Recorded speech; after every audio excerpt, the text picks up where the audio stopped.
Some wounds never fully heal. They just get buried deep enough that we can function despite them. When Dorothy and William Mitchell walked onto the Family Feud stage in March 2025, they had been married for 42 years. They had raised 4 children, built a successful life, and maintained a marriage that everyone admired. But Dorothy carried a pain that she had never fully expressed to her husband, a loss so profound that she had learned to live around it rather than through it. When a simple game show question cracked open the walls she had built around her grief, what poured out was 40 years of unspoken sorrow. And what happened next reminded everyone watching that sometimes love means finally letting someone see the pain you've been hiding, even when that pain is decades old. If you believe in the healing power of finally speaking the truth we've been holding inside, hit that like button and subscribe to our channel. We share the Family Feud moments that prove it's never too late to be honest about our deepest pain. The Mitchell family from Charlotte, North Carolina, stood on the Family Feud stage representing 3 generations. William Mitchell, 68, was a retired postal worker with the bearing of a man who had lived a life of quiet dignity and responsibility. His wife Dorothy, 65, was a retired schoolteacher whose gentle demeanor masked a strength forged through profound loss.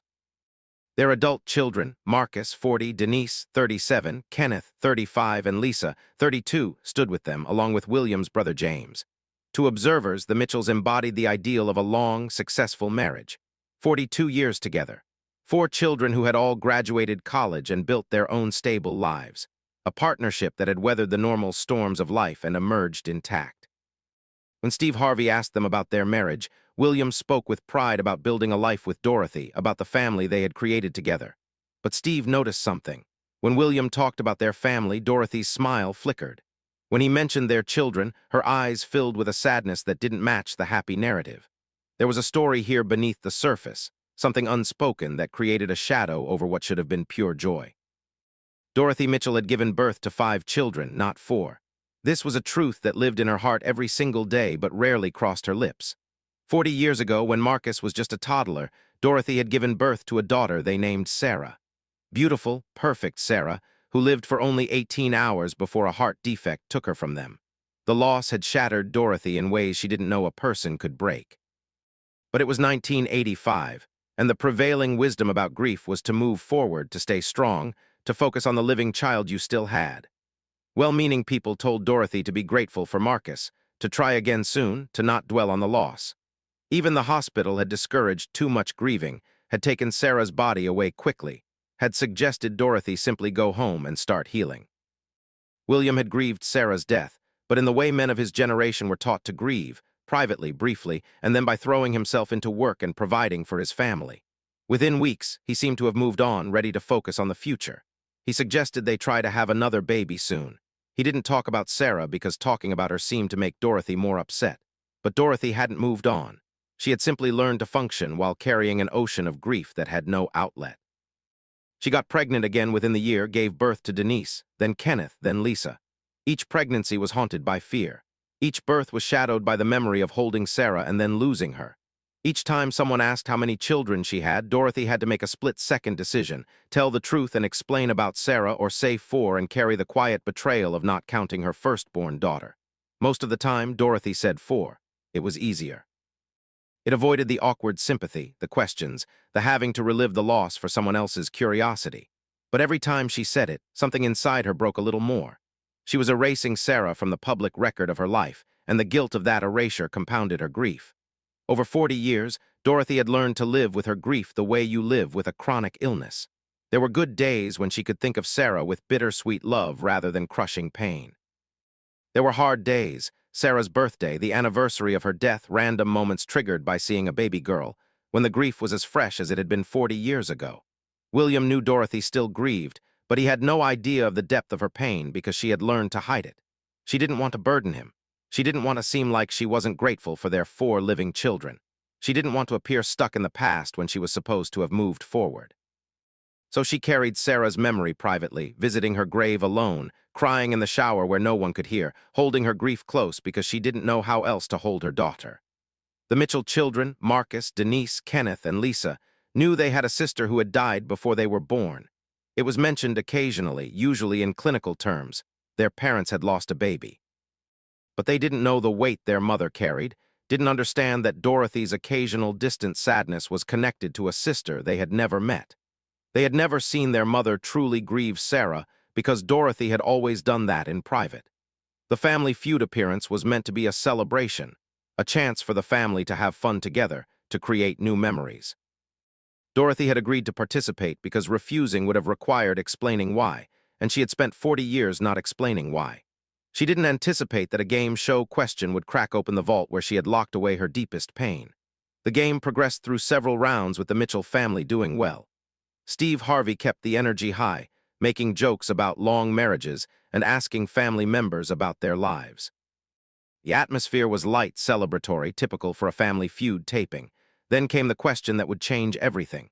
Steve read from the card, "Name something a mother never forgets." It was Dorothy's turn at the podium. The question seemed simple enough: birthdays, first words, graduations. But when Dorothy heard those words, something shifted inside her. 40 years of holding back, 40 years of saying 4 children instead of 5, 40 years of private grief suddenly felt unbearable. Her first child, Dorothy said quietly. The board revealed it wasn't on the list. Steve gave her an encouraging smile. "Not up there, Dorothy, but that's a beautiful answer." Dorothy stood at the podium, staring at the board, and began to cry. Not gentle tears, but deep, wrenching sobs that came from a place of grief she had kept locked away for 4 decades. Steve immediately moved to her side, concerned. "Dorothy, honey, are you okay?" William stepped forward from the family area, confused and worried. "Dorothy," Dorothy looked at her husband through her tears. "I never forget her, William, not for a single day, not for a single hour. I've never forgotten Sarah." The studio fell silent. William's face showed confusion giving way to understanding. Their children looked at each other, beginning to comprehend that something profound was happening. "I know you haven't," William said gently. "I haven't either." "No, you don't understand," Dorothy's voice broke. "You moved on, everyone moved on. I was supposed to move on, but I never did. I think about her every single day. When people ask how many children I have, I say 4 because saying 5 means explaining, and I can't explain without falling apart. But every time I say 4, I feel like I'm betraying her." Steve Harvey gently guided Dorothy to sit down, signaling the producers to stop the game. This was bigger than Family Feud now. This was a woman who had been carrying unbearable grief in silence for 40 years, and it was all pouring out. 40 years, Dorothy continued through her tears. "I've carried this for 40 years, and I've never told you how much it still hurts. I've never told you that I visit her grave on her birthday and just sit there and talk to her. I've never told you that sometimes I see a woman who would be Sarah's age and I imagine what she would have looked like, what she would have become." William knelt beside his wife, tears now streaming down his own face. "Dorothy, why didn't you tell me? Why did you carry this alone?" "Because you seemed fine," Dorothy said. "Because everyone told me I should be grateful for Marcus and move forward. Because I had 3 more beautiful children and I was supposed to focus on them, not on the one I lost. Because I didn't know how to say that my heart was broken and it never fully healed without sounding ungrateful for everything I have." Marcus, the eldest, spoke up, his voice thick with emotion. "Mom, we're your 4 living children, but Sarah is your child too. You don't have 4 children, you have 5. Dorothy looked at her son, the baby who had been just a toddler when Sarah died. "You never knew her. But she's still our sister," Denise added. "We grew up knowing we had a sister who died, but we never understood what it meant to you. We never knew you were still grieving her all this time." Lisa, the youngest, was crying too. "Mom, I'm so sorry. I'm sorry you felt like you had to hide your grief from us. I'm sorry you've been carrying this alone." Steve Harvey, who had seen many emotional moments in his years of hosting, was visibly moved. "Dorothy, how old was Sarah when she passed?" 18 hours, Dorothy whispered. "She lived for 18 hours. I held her the whole time. She opened her eyes once and looked at me, and I thought she was going to be okay. But her heart, it wasn't strong enough." The audience was completely silent, many people crying along with the Mitchell family. "I've spent 40 years feeling like I had to choose between honoring Sarah's memory and being present for my living children," Dorothy continued, her voice raw with emotion. "Like I couldn't grieve one without betraying the others. Like if I talked about missing Sarah, people would think I wasn't grateful for Marcus, Denise, Kenneth, and Lisa. Like loving a dead child meant I couldn't fully love my living ones." She wiped her face with shaking hands. "I've been so afraid that if I talked about how much I still miss her after 40 years, people would think there was something wrong with me, that I hadn't moved on properly, that I was stuck in the past. But the truth is, you don't move on from losing a child. You learn to live with a hole in your heart that never fully closes."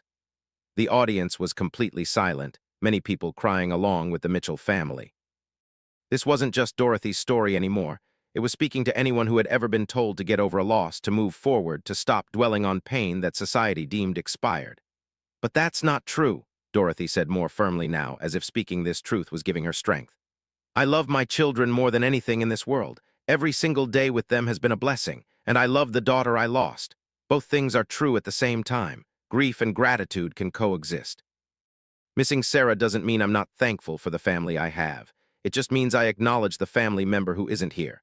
William took his wife's hands. I thought I was helping you by not talking about Sarah. I thought bringing her up would make your pain worse. I was trying to protect you by moving forward. But I was wrong, wasn't I? I left you alone with your grief. You didn't know, Dorothy said. I never told you. I learned to smile and function and be grateful for what we had.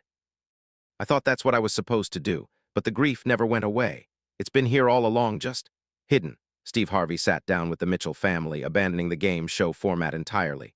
Dorothy, I want you to know something. Grief doesn't have a timeline. There's no expiration date on missing someone you love. The fact that Sarah lived for only 18 hours doesn't mean she mattered less.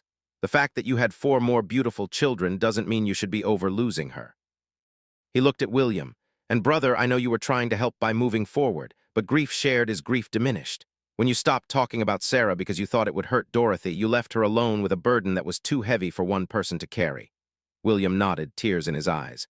I thought I was being strong for her. I thought that's what a husband should do, grieve privately and then focus on the family that's still here. But I realize now that I wasn't being strong. I was being distant. I was leaving my wife alone with a pain that was too big for one person to carry. He turned to face Dorothy fully. I need to tell you something I've never said. After Sarah died, I cried every night for a week when you were asleep. I would go into the bathroom and just break down, but then I decided I needed to be strong for you, for Marcus, so I stopped crying. I stopped talking about her. I threw myself into work. And I thought that's what being a man meant, suffering silently so everyone else could heal. I need to tell you something, William continued, his voice breaking. I think about Sarah too, not every day like you do, but more than I've ever admitted. I wonder what she would have been like. I see our daughters, and I wonder if Sarah would have had Denise's determination or Lisa's kindness, and I feel guilty for moving on when you were still hurting. I feel guilty that I left you alone with grief that should have been shared. Dorothy looked at her husband with surprise. You never said anything. Neither did you, William said gently. We've been married for 42 years, and we've both been carrying this grief separately because we thought we were protecting each other. Kenneth spoke up. Dad, I never knew you still thought about her. You never talked about Sarah at all. I thought you had forgotten her. I could never forget her, William said. She was my daughter. She was my first daughter, but I learned to not talk about her because I thought that's what everyone needed from me. Steve addressed the family. What's happening right now is 40 years of unspoken grief finally being spoken. Dorothy, you've been invisible in your pain because you thought you had to be. William, you've been silent in your grief because you thought you should be. And your children never knew the depth of the loss you both carried. He turned to Dorothy specifically. Ma'am, I want to ask you something. What would it mean to you if you could talk about Sarah openly?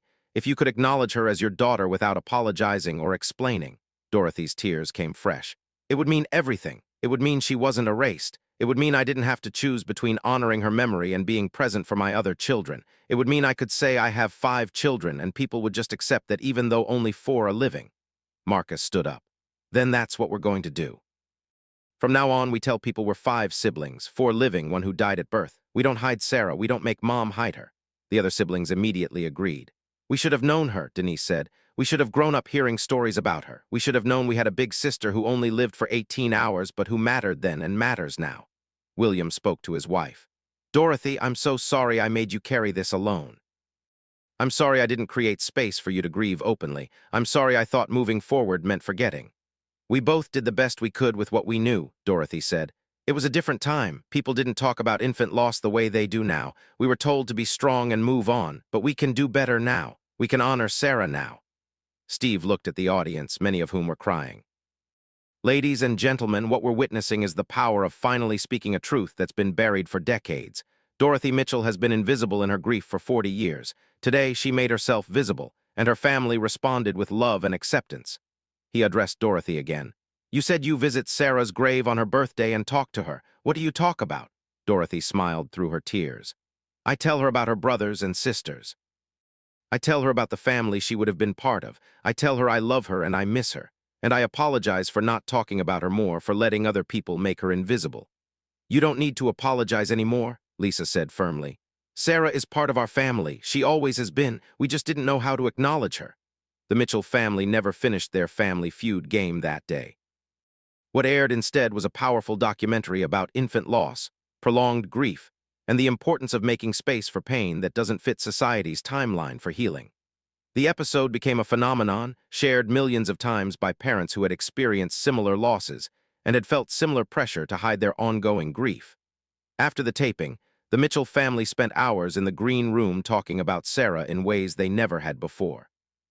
Dorothy shared stories about her pregnancy, how she had felt Sarah kicking, how she had picked out the name Sarah Grace, how she had decorated a nursery with yellow ducks because they didn't know if the baby would be a boy or girl. She talked about holding Sarah for those 18 hours, memorizing every detail of her tiny face, singing to her, telling her about the family she was part of. She described the moment when the doctors told them Sarah's heart was failing, how she had begged for just a few more minutes, how she had whispered to her daughter that it was okay to let go even though it wasn't okay at all. William shared his own memories and regrets. He talked about choosing Sarah's burial site alone because Dorothy had been too devastated to go. He talked about standing at the tiny grave every week for the first year, talking to his daughter, apologizing for not being able to save her. He talked about how he had stopped visiting because it felt like dwelling in sadness when he should be focusing on the living. The adult children asked questions they had never felt permission to ask. What did Sarah look like? Did she have hair? Who did she resemble? Did she open her eyes? Did she cry? Each answer Dorothy gave was painful but also healing. Finally, after 40 years, someone was asking about her daughter with genuine curiosity rather than polite discomfort. Marcus admitted he had sometimes felt like a replacement for Sarah, like he was supposed to make up for her loss. Dorothy was horrified to realize her son had carried that burden. "You were never a replacement," she told him firmly.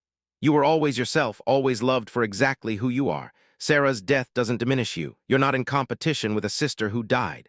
The family made decisions together. They would visit Sarah's grave as a family for the first time. They would create a memorial in their home, not hidden away but displayed alongside photos of the living children. They would talk about Sarah openly, share her brief story without shame or apology. When the episode aired, the response was overwhelming. Support groups for parents who had lost children reached out to Dorothy, asking if she would share her story.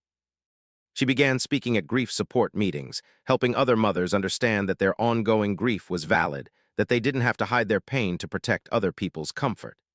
"I spent 40 years thinking I was alone in my grief," Dorothy would tell groups. "I thought other mothers moved on better than I did. But what I've learned is that many of us were hiding the same pain, all of us trying to protect everyone else from our continuing sorrow. We need to stop hiding.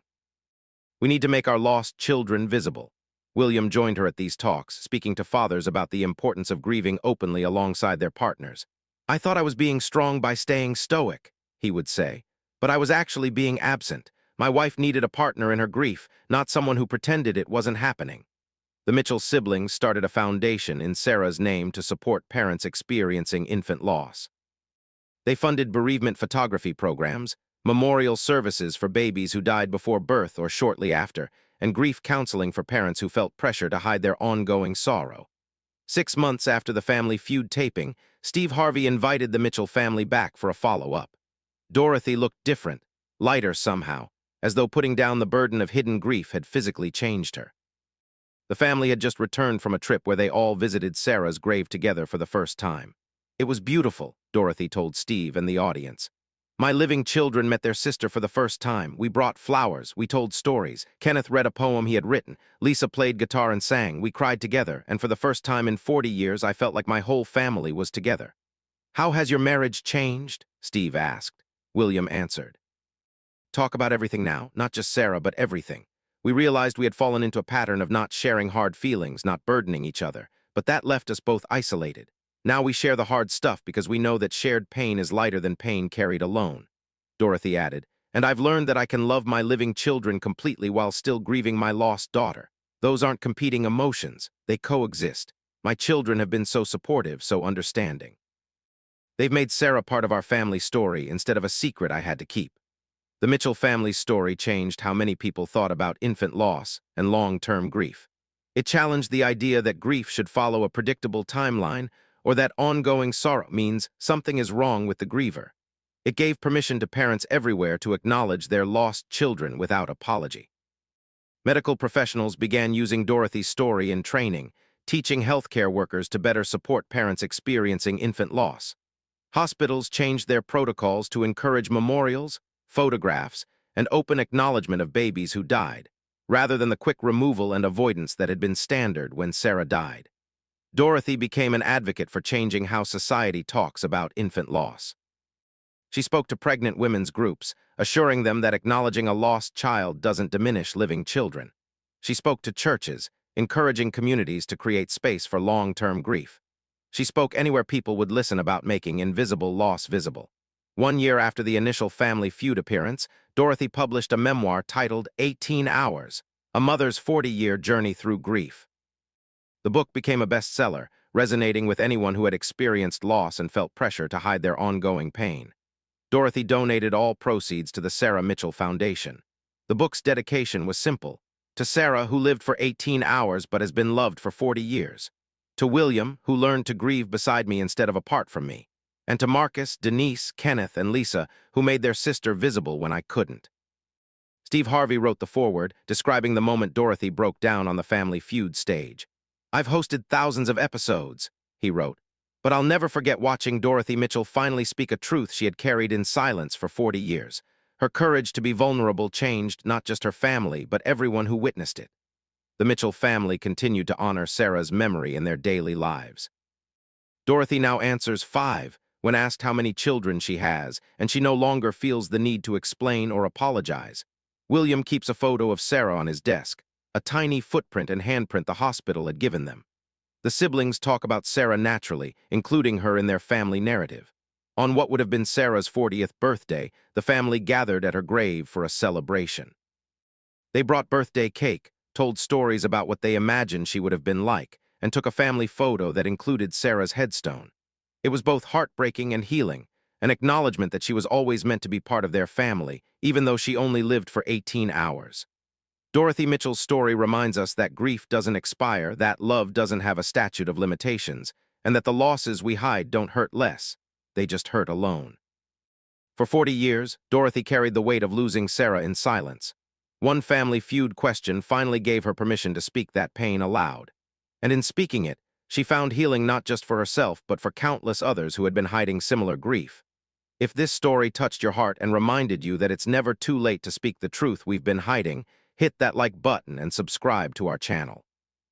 We share these powerful Family Feud moments because they prove that vulnerability and honesty can heal wounds we've carried for decades, and that making our pain visible is the first step toward making it bearable.